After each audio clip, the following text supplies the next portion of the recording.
Alors comme ça Alioune Tine daf leen a confirmé. yéen waa force dooleel askan bi je dis on n'a pas de président de la République parce qu'on a un président de la République qui porte le pantalon de Moriba xam nga pantalon de Moriba. le pantalon de Moriba tu connais pas.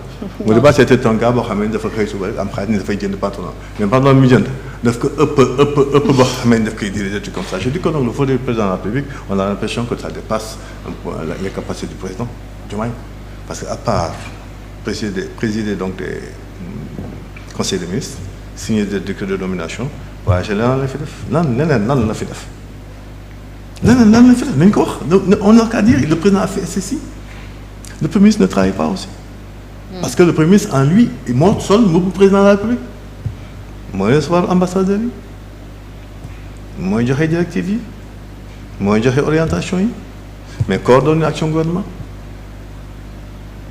et qu'est-ce qui se passe dans le gouvernement actuellement que fait le ministre de l'Agriculture xam nga ci dara est-ce que au conseil des ministres on nous dit ce que fait le ministre de l'Agriculture est-ce qu'on nous dit ce que fait le ministre de l'Industrie est-ce qu'on nous dit ce que fait le ministre de l'Hydraulique au conseil des ministres kenn ku ne da ngay indi sa rapport teg ko ci table ñu natt ko génne communiqué boo xam ne dafay refléter kenn ku ne sa li nga jot a liggéey ci semaine bi est-ce que loolu ça se fait est-ce que di nga ko gis dans le communiqué de presse du conseil des ministres est-ce que da nga ko ci gis yow mi ci yéen est-ce que da ngeen ko ci jàngat donc mais communiqué bi tam mënuñu ci def lépp. non dama ne génne c'est-à-dire que dire que le ministre def na lii il y a des choses yoo xam ne c'est très important en ce moment on est pendant la période agricole normalement chaque semaine xam nañu war nañu xam au niveau des capacités ce qui se passe. d'accord. waaye dañuy xëy suba ñu ne voilà def nañu lii agriculture nangam bi mu ne fa c'est du pilotage à vue ñun loolu la ñuy wax. le pilotage à vue taf yëngal. ok d'accord Cheikh. soxna Fatou Alioune Tine nee na Sonko yi gouverner. bon ñii moom yàgg nañ koo wax. waaw donc ñoom déggoo nañu ak Alioune Tine ma ne ko déggoo nañu ak Alioune Tine donc bon vision yi mën na ute aussi parce que il faut ñu comprendre un peu falub Diomaye benn parce que sénégalais yi si paline je parle d'abord de l'aspect politique mooy bi ñuy fal Diomaye dañu fal Diomaye n'est-ce pas sur proposition de Ousmane Sonko lañu bëggoon a fal. ñu tere ko bokk. waaw donc mbiri jaxasoo bokkul moom mu joxoñ gars yi ànd ak moom gars yi faluñu Diomaye pour Diomaye diriger seul dañoo fal Diomaye pour moom mu doon président mais mu ànd ak Ousmane Sonko ci liggéey bi. kon en réalité Sonko lañ fal. en tout cas ki Sonko joxoon la ñu fal loolu mooy dëgg léegi nag Sonko mënul dem toog jàpp njaaxmanam croiser les bras ginnaaw bi nga xamante ne moom moo joxoon président Bassirou Diomaye certes les textes day def différence entre rôle président ak rôle kii mais quand bien même attention il faut faire attention Fatou sànq dama doon reliraat un peu la constitution du Sénégal en son article 50 est-ce que tu sais le président peut déléguer certains décrets au premier ministre c'est que aussi gars yi dañu nekk benn instant man dama jàpp ne tamit bon dañu bëgg a peut-être que habitude la aussi ni ñu yàgg gisee premier ministre nu muy doxee Sénégal gis nañu premier ministre c'est quelqu'un double bouton la woon avant nekk ci ginnaaw président parfois même il y a des gens qui disaient les partisans du président Macky Sall qui disaient que le président Macky Sall était trop exposé. Il était au four et au moulin moo doon dem ca parti ba bu waree xii dem Kër Momar Sarr et cetera on la gis nañ ne il était partout léegi les Sénégalais certains Sénégalais se plaignent que le premier ministre soit trop visible. Au point de faire de l'ombre au président. C'est ce que les gens certains c'est cette appréciation-là qu'ils ont. Man j'ai pas de problème tant que les textes permettent au premier ministre de faire certaines choses quand bien même c'est des prérogatives du président et que président moom mu jël ko jébbal ko premier ministre man awma ci problème. Moi je trouve que c'est tout à fait légal et c'est dans la continuité du pouvoir léegi nag Alioune Tine man gisewuma noonu. Sérieusement, moi je vois pas les choses comme ça. Je vois d'abord la réalité politique d'abord mooy c'est un binôme bi nga xamante ne am na gis nañu aussi palub Diomaye si Ousmane Sonko la jógee et que les Sénégalais ñi fal Diomaye dëgg faluñu Diomaye pour mu dem ne Ousmane Sonko demal toog sa kër wala soit juste mon conseiller et laisse-moi faire les Sénégalais qui ont élu le président Bassirou Diomaye c'est pas loolu du seen attente xaaruñu loolu li ñu xaar mooy Ousmane Sonko na si takk rip nekk si mbir mi ak président Bassirou Diomaye loolu la ñuy xaar léegi nag jusqu'à preuve du contraire gis nañ si constitution am na yi nga xamante ni président mënu ko délégué ki nga xamante ni mooy le premier ministre te à ce jour la diplomatie bon gis nañ ne d'après en tout cas ce qu'on a vu dans la presse que premier ministre recevoir na yenn diplomate etc peut-être que ça vraiment on peut dire que mën na doon ay kii yi nga xamante ni des griefs ñu mën a retenir contre le président Bassirou Diomaye hormis ça le président mën na man bi ma liiree nii mosuma woon xam ne ni président mën na sax déléguer certains décrets n'est-ce pas dafa am juste ay exceptions waaw certains décrets yoo xamante ni premier ministre mën na ko jël mais après je me suis dit mais finalement nous on n'a pas un premier ministre faible on a toujours eu l'impression qu'on avait un premier ministre faible parce parfois les présidents étaient trop jaloux de leur pouvoir. Attends ak si loolu la ñu wax da nga ni peut déléguer. Il n'est pas obligé. Il n'est pas obligé de le faire benn ñaar c'est-à-dire qu'on a toujours eu un premier ministre faible mais je regrette. Pardon? On n'a jamais eu de premier ministre faible. C'est le constat. Non il y a un constat loolu il dit est-ce qu'il était un premier ministre faible? Mais il n'a pas fait long feu hein. Si, il a fait long feu. Si. Non, il n'a pas fait long feu. Il a fait long feu. Macky Sall était-il un premier ministre faible? bi mu bëggee incarner. Macky Sall était-il un premier ministre faible?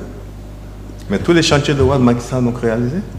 Quand tu dis que le premier ministre alors mais c'est le premier ministre qui fait tout le travail du gouvernement. Alors donc est-ce que problème visibilité boobu. En réalité c'est qu'il faut comprendre le rôle du premier ministre en réalité. On est dans un régime présidentiel. La visibilité du président, elle est importante dans un régime présidentiel. Tu ne peux pas être dans un régime présidentiel où tu ne vois pas le président de la République. C'est ce qu'on a dit. On ne le voit pas. Mais est-ce que ne pas le voir, c'est un problème. Avec son caractère, charisme bi. Est-ce que loolu en réalité. Non, xam nga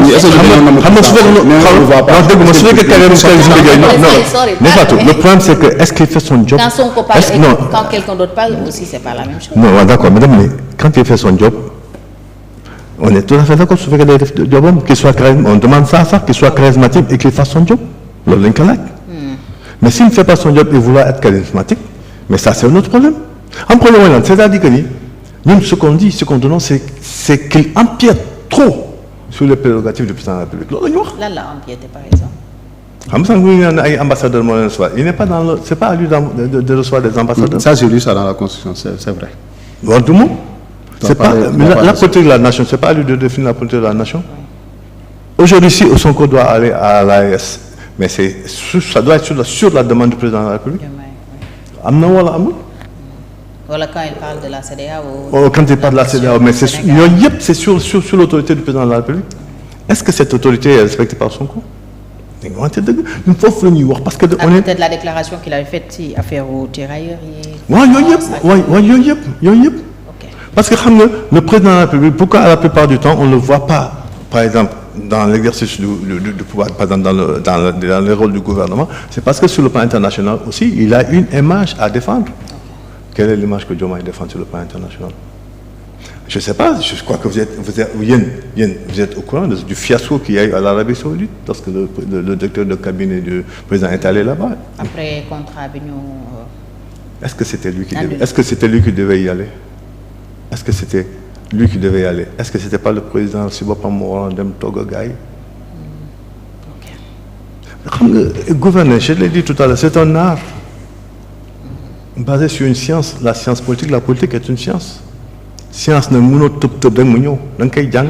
D'accord te gars yi jànguñu ko léegi yéen force dooleel askan wi lan ngeen naka def face à tout ça comme yéen ba ngeen njëkkee constaté dem ngeen yóbbu lettre conseil constitutionnel xaw ma ndax am ngeen doortu sax ngeen waxoon da ngeen def manifestation ñu changé leen loo itinéraire.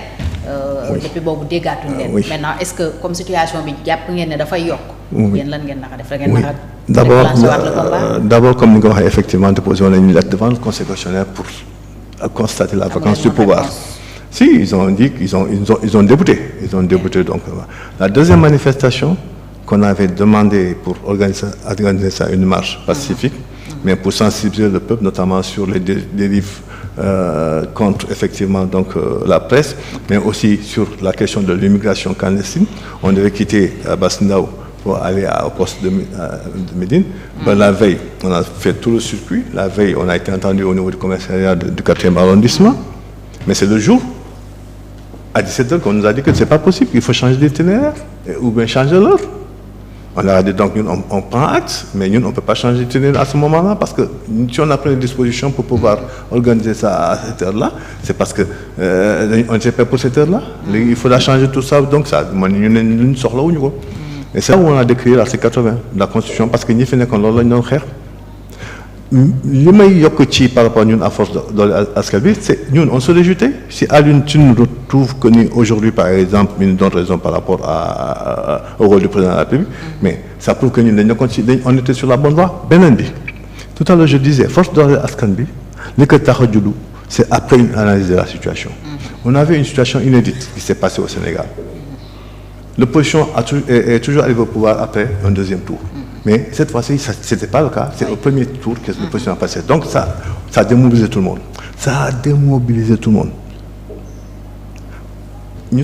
Les gens ont dit, voilà, il faut leur donner un état de grâce, Mais on a constaté que, mais quand même, malgré qu'on a accordé un état de grâce, il y avait des actes qui s'opposaient, qui posaient problème, notamment la question de l'immigration clandestine, notamment les attaques contre la presse. Non, mais écoute, ça sent pas bon. Mais il faut faire quelque chose, et faire quelque chose, il faut réveiller les populations. Donc, moi, une force, Dolel Askanbi. Pourquoi nous choisissons Dolel Askanbi? Force, déjà, c'est un fond.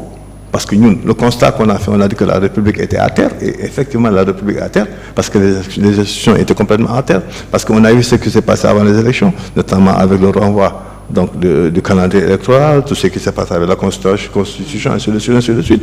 On a dit, mais ça, c'est une cacophonie au sommet de l'État. Les institutions ne fonctionnaient plus à un moment donné. Donc, il faut que nous ayons force organisée pour la République. Donc, on est d'abord des républicains. Réinstaurer l'autorité de la République. Mais dans un acte citoyen aussi, selon effectivement les règles de droit et aussi par rapport à l'éthique. Parce que nous, Sénégal, c'était l'éthique. Sur le plan africain, sur le plan international, on dit non, l'éthique, mais l'éthique, ça a tendance à disparaître. Parce que pourquoi je dis ça a tendance à disparaître? Mais on a vu ça avec les nominations. Il y a certaines nominations qui ont eu lieu, mais quand même, ça pose problème.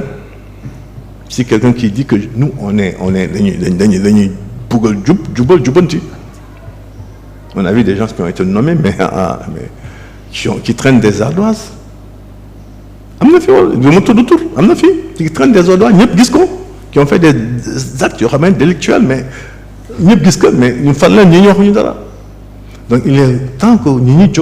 Donc si on dit on est un front, c'est que regrouper toutes ces forces, que ce soit des forces progressistes et républicaines, c'est une force. Parce qu'on sait que, comme nous connaissons, il y a des gens qui sont dans leur coin, mais qui aujourd'hui peuvent apporter beaucoup à la population, mais qui restent là parce qu'ils sont amuñu tribune te gisuñu seen bopp foofu loolu moo tax force jóg te gis nañu tey yaa ngi ma ne sànq bloc démocratique jóg na mais c'est une bonne chose. Il semblerait que aussi des gens de la gauche, de Parti socialiste et d'autres vont se lever. C'est tout à fait mais c'est tout à fait normal. Donc ñun li ñu bëggoon mu ngi commencé di ñëw mais fekk na ñun déjà sur le terrain. Et cette opposition conventionnelle, comment on dit conventionnelle pour xamee comme ni ko doon waxee ancienne bi fi nekkoon yooyu mais tey jii laaj na ñu xoolaat seen bopp laaj na ñu beesalaat ko. Il faut d'autres formes d'opposition, surtout citoyennes, qui puissent permettre au moins aux gens de comprendre. Loolu moo tax doole askan bi jóg. ambition dem ci ay élections. S'il le faut, si ça le nécessite, tout dépendra de la volonté du peuple. On est le Sénégal comme tout un chacun, on a le droit comme tout un chacun, on a des idées comme tout un chacun, et au sein de Force Action, il y a des gens de valeur qui vraiment peuvent diriger ce pays-là, et des gens honnêtes aussi, honnêtes et intègres, mais qui ne vont pas se targuer de leur honnêteté ni de leur intégrité, qui vont pas changer leur qui vont pas changer leur intégrité. On a dit, Aurélien Soyinka disait, notre tigre n'a pas besoin de changer sa tigritude. Nous, on ne changera jamais notre tigritude. Donc, il y a des gens qui sont à l'intérieur, mais qui sont peut-être beaucoup plus huppés que le président de force ou du secrétaire général, mais qui peuvent jouer des rôles importants dans ce pays-là. Mais les gens ont une chance. Dafa am loo xam ne dafa am si réew mi ñi dañ koy fàtte toujours réew mi mënu ñàkk ay leaders d'opinion. Quand on disait que les forces externes qui sont en train d'envahir le Sénégal, qui nous font dénaturer de notre culture, mais ba léegi ñu ngi ciy dem ñu ngi ci avancé, mais est-ce qu'ils vont atteindre l'objectif? Je ne pense pas, parce que ñun dañu am ay leaders d'opinion, que ce soit sur le plan social, que ce soit sur le plan politique, mais aussi que ce soit sur le plan religieux. Kon loolu dañ ko conserver, parce que c'est ça qui fait la force du Sénégal. Sénégal kenn mënu xëy suba soppi xar kanam Sénégal, et on a tendance souvent à dire que, par exemple, xam nga dégg naa fi benn wax boo xamee ni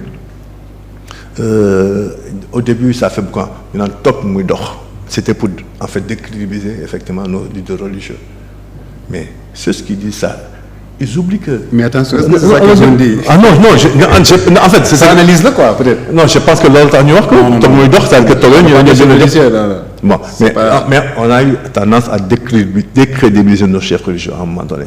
On a vu dans le net des gens qui ont vraiment dit n'importe quoi sur les chefs religieux. Mais dañuy fàtte ne nos confrères religieux, c'est des institutions. Au Sénégal, le culte est une institution instaurée par la Constitution, notamment à travers la liberté de culte. C'est une institution. Quand je vais mener au ministère du culte, pourquoi?